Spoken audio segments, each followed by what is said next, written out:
Welcome to the podcast, Awaken to the Truth. And I am Debbie Bryan. I am your medium, life coach, whatever you want to add to that. And this is Tracy Valentine, and she is my host. Hello. Welcome. So I have no idea what's on the agenda today, but Miss Tracy does. And I don't want to know. I want to be able to just be real and true. And hopefully let people resonate with truth. Go I ahead. like it. So let's jump right into this. And Or swim. No. Yes, I like it. I'm a swimmer. What is a spiritual awakening? Ooh, it's so different for everybody, but it's more of an aha moment that you get that there's a reason for things happening. There's no coincidence. That like you feel it, maybe even deja vu. You understand that your soul never dies.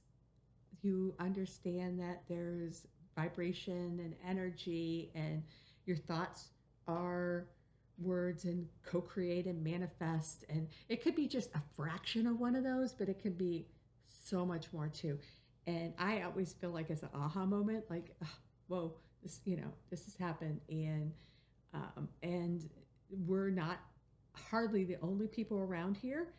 And on Earth, there's more planets out there and solar systems. And then also, even on Earth, we're here with just a slighter couple feet above us is the vibration of the heavenly vibrations, that it's all lighter and you can't see it in plain sight sometimes. Maybe I can sometimes, but definitely in a third eye too. So just spiritual, just love, and again, lessons, all about your life lessons, and realizing you can't be a victim, you can't be a poor me, and why does everything happen to me? Well, guess what? You asked for this, you signed that. We can go into that too, but this is what you wanted to learn. So what triggers it? An awakening? Yeah.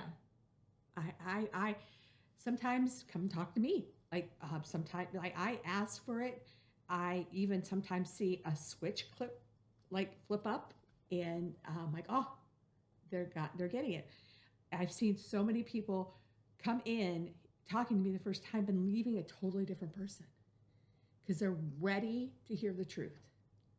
I don't bring me people that are not ready, and I make that intention clear. Sometimes it's healing. You need to heal. Sometimes people get it on their own. They might know that somebody, an archangel, whomever, help them create a miracle and know that there was divine intervention. And they go, oh, wow, they get this like, aha, like that wasn't me, and I know it wasn't me, and something else is out there. And they kind of have this, it's bigger than the old school bread box. Remember that? Showing my age. Yes, I do. She's way younger, but she's bigger than the bread box. So. I do remember bread box, yes. Well, your mom still has a home fund. So. Yes, she does. Yes. Sorry, it's yes. a joke. Yes. So, how do we know it's happening? Sometimes you manifest it. Sometimes it's part of your healing. When things don't resonate with you that maybe are wrong or lies that you've been told, and then truth resonates with you, then it's kind of like you've got the awakening. And I know I tell people I always tell the truth, true. I'm about truism, and I get the best help above connection, but I've never had anybody not resonate with what I was saying because I know it's truth. I agree with you. And I think sometimes I'll get the chill bumps or this, that, whatever. It could be the most, I've dealt with the most non-believers, atheists, whatever you want to call them, And I'm like, bring it on. I love it. And then I've dealt with, this is no judgment here, but the other realm of the completely religious, over the top religious people. And they were able to go, oh, and I have a cute story that many, but I had a nun who retired nun. She devoted her whole entire life to the Catholic nunnery. I got to meet her from a friend in Florida, and I was visiting Florida, and she's like, "Can you meet my other friend?" And I'm like, "Yeah, we can. We scheduled a time." She came, and she spent her whole life devoted to learning about the big picture and religion and everything. And she told me she she couldn't even count endlessly the books that she read. She was so educated. And we spent 1 hour together, and she said, everything you said resonated with me. I felt the truth. I felt, she goes, but I learned more from you in an hour than I spent my whole life devoted to learning. And I almost wanted to say sorry, but I didn't. I said, she's like, thank you. So, and she was so happy, but she was already retired. And, but it made her, she didn't just learn the Catholic religion. She like educated herself on Hindu or Buddhist or whatever. She was so educated. And I don't know what she did in the nunnery, but she spent all her free time reading things. But I was so grateful to be able to make her feel like awakened. Just being able, and we did not really truly spend much more than an hour. And she didn't even pick up my books, like I didn't. I think I might have had one or two like there to offer, but she was like, "This is everything I was looking for, everything I needed, and you made it so simple." I said, "I know how to make it simple. I'm simple-minded. I want to make it simple. It's not to be complicated." Yeah. And I know you tell me that. I'm like, "Sorry, make it so simple." You're like, "No, I like that." I appreciate that. But I do. It is simple. It's not to be complicated. And in my visions, our 3D action-packed visions, movies, sometimes two of them, whatever, and then I go and tell you, but it's like simple, and I'm like, I can't help it. I can't spend an hour just on one vision, describing it either. But that's not me. But it doesn't have to be difficult. I like simple. So that's good. That's me. I appreciate that. Sorry, that's what you get. Don't be sorry. Sorry, not sorry. Yes, exactly. So what's the difference between awakening and enlightenment? I think they're very parallel words. Okay. I think that I use them simultaneously, or in one versus the other. So enlightenment means to me awakened, like eyes open. Oh, get it. And I know people say woke. Some people say woke. I think they are using that in almost a negative term. Okay. Like the woke. Oh, they're woke. But that.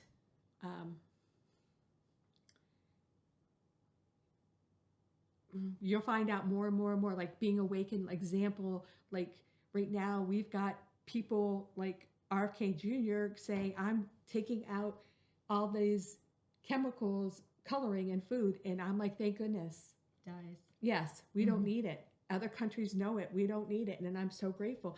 And that's kind of being part of the awakening. Like he's like, this is not good for us. The more organic, the more Mother Earth we are. And I do believe that medicine is there to help things, but it's nothing we need to be codependent on. If you're diabetic, if you're this, that a little bit fine, but figure out, that there can be other ways to heal your body, and hopefully more organic, the better. I agree. What are some awakening symptoms? Ooh, sometimes people get headaches, intensity in their head, like like they don't understand intensity, or even in their temples, but they don't realize they're getting tuned into energy. Okay. Gosh, there's been so many. Even I've gone through one that I was helping download the crystalline 12 strand DNA, and it was coming through above from my head to my crown chakra all the way down to Mother Earth, and it literally ripped my joints apart. And actually, I could see the light coming through my joints because there were openings. The most of it was going to Mother Earth, and I couldn't even. I was paralyzed. I couldn't even turn a door handle. It was horrible, but it's all in my chapter. A chapter devoted to it in my book. But I knew it wasn't a. I knew it wasn't a disease. We went through testing, and it was one of my clients who, his wife's an oncologist, and he is, oh Lord, not, oh my gosh, autoimmune. He does autoimmune and all that, and he's the one who took me in. His wife's like, you don't need me. And he said, you have stiff man syndrome. I'm like, what? He goes, but let's go do all the tests. So we went and did all these tests. Not immunology, but sorry. I think because it was an A, but I'm asking for it. It's slipping through my brain, not in front. But he did all these tests, and it was like the papers were this thick of all these test results. And then he said, and I went in, he said, you're the healthiest person I know. You have, like, my healthiest patient I have. And I'm like, okay. And then he was rattling on, if you had, this, you don't have this. And I'm like, oh God, he's so intelligent. I just, so grateful. He's part of my soul family, and he's a client. He just came in and helped me. And then he said, there's one test that came back not in line. I'm like, okay. And he goes, that was your 12 strand DNA. And I went, you could test for that? He goes, I know you. I know this is a spiritual problem. And I was like, okay. He said that. So I tested your 12 strand DNA. And I'm like, okay. And then he said, if your 12 strand DNA was off with, then he'd go Lorado, all these different things. And he said these, maybe the word even Shoshana, all these different diseases. I'm like, this man, I'm just so impressed. He's so intelligent. I'm so lucky he's on my side helping me. And then he goes, but none of that was off. He said, because he said, only your 12 strand DNA. And he said, I said, what does that mean? He goes, nothing. It means nothing because nothing else is off. And I'm like, so we know it's spiritual. Because absolutely it's spiritual. And I'm like, what do I do? He says, we'll get you through this pain and get you back into life. My general practitioner got the results because they were on the computer. He calls me, and he's a dear friend too. And he says, oh, wow, I got your results. He says, wow, you have an autoimmune. I'm like, no, I don't. He goes, yeah. He goes, your result was so far off, you have an autoimmune. And I said, well, I already talked to, he's not an immunologist, but I'm so sorry. I forget what he is. I see. But, and he's the type of doctor that's who you go to with autoimmunes. Yes. Okay. Mm-hmm. And I said, well, I already talked to him and I don't. And he's like, well, he said, well, if you're seeing him, then I'm fine. I'm not going to have to, manage your health or anything. And, but if I didn't have the other one in my corner, I would have thought that I did have an autoimmune and that it was not good. So yes, I am going through problems. It was part of feeling the awakening, feeling part of vibration, and activation. Everybody has it different. Some people feel lightheaded, dizzy, like not tinnitus, but maybe tinnitus. I like ringing in your ears and stuff can be a part of it, and losing their sense of stability because they're not grounded, feeling vibration, like vertigo. Yeah, exactly. So is there a emotional or mental piece to the awakening? Yeah, I think so. I think more you become more enlightened, we use that word, but more empathic. You understand that you lead more with your heart and start caring for it, or feeling it too, feeling others' pain. So.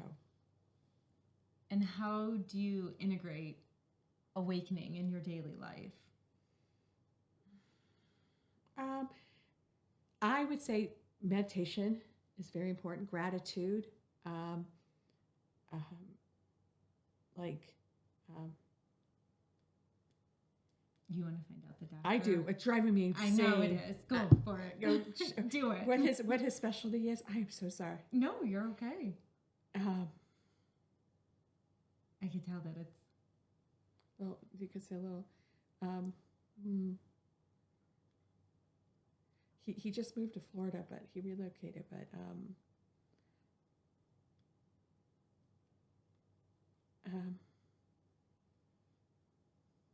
sorry, No, people, you're 'cause fine. it's not good. I have this. I have to. I just have to, because they're not showing me, and I'm like, come on, and because okay, he is a rheumatologist. Ah, A okay, rheumatologist. that's not what I was thinking. Okay. And yeah, and that's where autoimmune people go to, and I didn't know this because I learned that, and then I have a dear friend that passed away from scleroderma, and she had other doctors, but she had the rheumatologist helping her with her scleroderma. So thank goodness that it was that, and it took a while. I hid a lot of my symptoms, and I literally could not even open a door handle. I had to ask for help. I couldn't drive a car because I couldn't turn the steering wheel. It was How long did this last? well, because he put me on some meds. I was probably that kicked in within a. I missed not much more than I didn't miss a. I did not miss a week of work, but I went in. Someone helping me get into work. I hit it.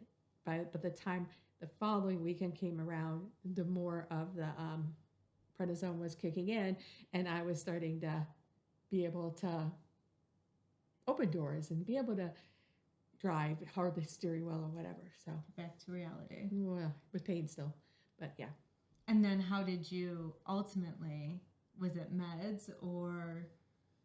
No, I didn't stay on them very long. And I remember some of my close friends going, "Why are you going off them?" I said, "Because it's such a bad reaction, and you can lose your teeth." And I'm not about meds at all. And so I went off them. And one of my dearest friends, she was like, "Please, I beg you, just go back on them. You're not on them for life. You're not going to damage whatever. Your body needs them." So I went back on them again, and I wasn't on them 4 or 5 months, and then I was able to step away. But I literally had, there was a new baby in our family. I was scared. I couldn't even lift the baby. I know I hid this so well, but it's just like, hey, how about if I sit down and you bring the little one to me? That's how I had to handle it. It was sad. Yeah, but for a good reason too. The 12-strand DNA activation made it through. So did you have to do anything else like spiritually to like I had continue a to lot of healers. I was working at a holistic center, and they would come in because I was really bedridden for the first week, and they would come in and not tell them much. They know me. They knew whatever, and they were like, "Whoa, the energy, this, that, whatever. Like you're glowing, this," and they all had very positive things, and one of them was like a shaman, and she was like, you signed up for this, and and then she saw this. I said, "Yep, I know. Yep, I take ownership." So she saw a lot of that. They all helped try to do their Reiki and their light therapies and everything they had. They all came in and gave me all their healings and said, "This is absolutely amazing. It's so beautiful. Too bad it hurts." So once it was activated though, then you started to heal? It took a while. It took a long while. Too long. Okay. Too long. Getting back to the joint, all the joints and everything. But again, I would keep going to get tested or go to my holistic doctor, and everybody said, you're better than fabulous.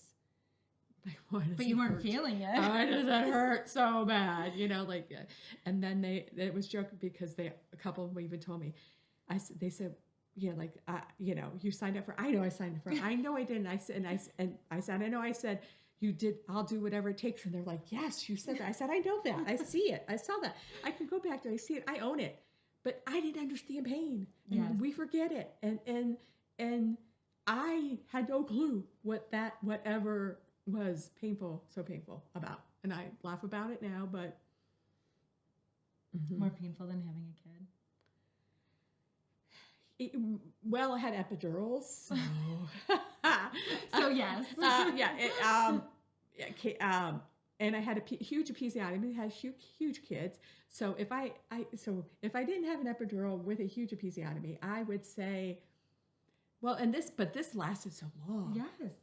It lasted so long. Birth, and you heal quick, and you know, take your sitz baths, you do all this stuff, like that, and you heal. This healing took way too long.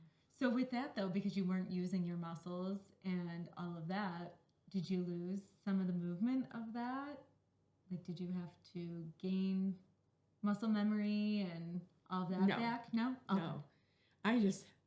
Not at all. It was more of the joints not feeling like they're being torn apart. It, like, when it first happened, like this blink of an eye, it happened on a Friday night. I remember just leaving a graduation party, and I was supposed to be, I had plans like later that evening, and I said, well, I have so much time, I'll just pop it home. And then it just happened. And then I was like, I can't move. Oh God. And so the next morning, like 5 a.m., I text one of my friends going, I'm stuck. I can't even move. I can't get, and I was literally, I got myself to a chair like in my bedroom, and I couldn't get out of the chair, and I needed help. And so she came over because I knew she was my first riser, and I knew we all friends have access back and forth, and so she helped. But I literally then at that process, I would like feel like I had to, if I had to go to the bathroom, I had to start 10 minutes, just 15 minutes, like trying to move my body and my joints so I could get up. And it did feel like stiff person syndrome. I would attest to that is so painful. Like Celine Dion going through, like that is so horrible feeling. It felt like it, but I knew, and I didn't accept it. I knew that was not what I had. I saw it all happen, and I saw why it was happening with that. I mean, if you would, it was a joke because the energy was like that big of a pipe, like on top of my head flowing through. And most of it went through straight to Mother Earth. A lot of it went through my joints, out my body. And I would tell people, I could fry an egg on right here. And they would put, oh my God, you could. It was burning because there's so much energy going through. That is cool. Sorry for what you had to go through, but signed up for it. Yes. I love to hear these stories. Oh, I'm full of them. So how does someone, or even you, integrate awakening in your daily life? Well, I try to, I live it. I breathe it every breath I take. Just understanding that everything happens for a reason, being gratitude, trying to find humor, and just understand there's no coincidence, and like people coming in and out of your life, and sometimes the people that leave, it hurts, but you know that there's reasons, seasons, lessons, blessings, and timing, lifetime. So, and when you say people leaving, you just don't mean dying off. You correct. mean Yes, people friends. that friends or family. Never family. They usually are. Thank goodness, never. But strong family. Yes, but I mean like friends that you consider family and yes. stuff like that. That's what I mean. Yes. Okay. So, how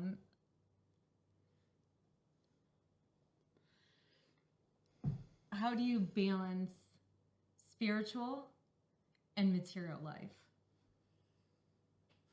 I think that there's some people that like are the monks and whatever, they don't have any material things, and they spend their lives meditating and giving. I think there's a balance that we don't need 10 houses, 10 cars, but we don't need to live like paupers. We can be comfortable.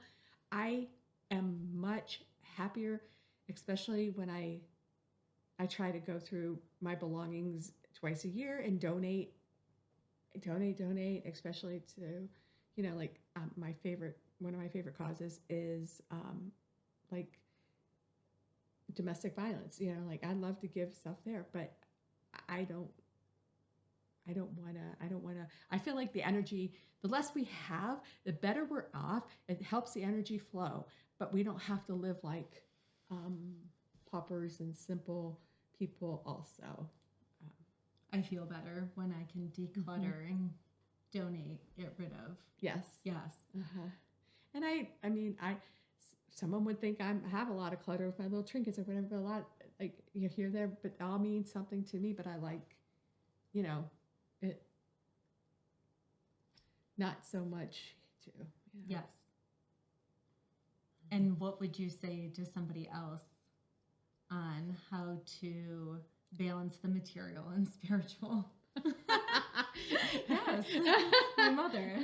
Sorry, her too. I mouthed that to her, but I wasn't. Yes. I mean, I think hoarders and borderline hoarders just need stuff around them.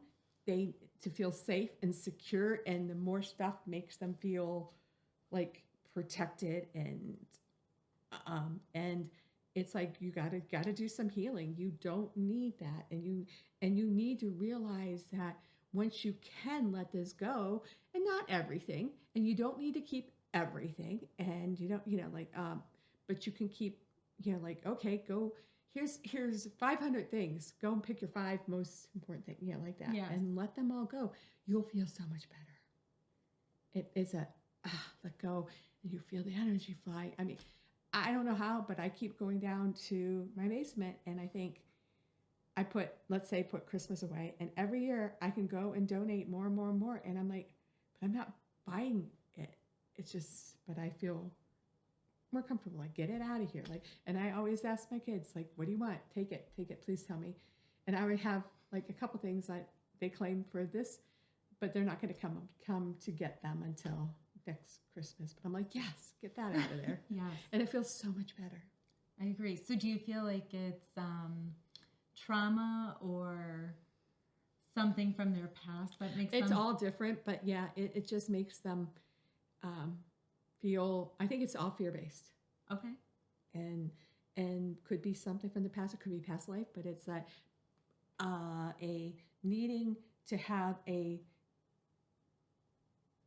you want to say like a buffer, yeah, like for protection. So it's not, they feel vulnerable if they don't. So as they continue to heal by letting go and healing internally, they can let go. Yeah. And feel like they don't need that barrier anymore. Right. And then also knowing they're doing something good, maybe to someone else.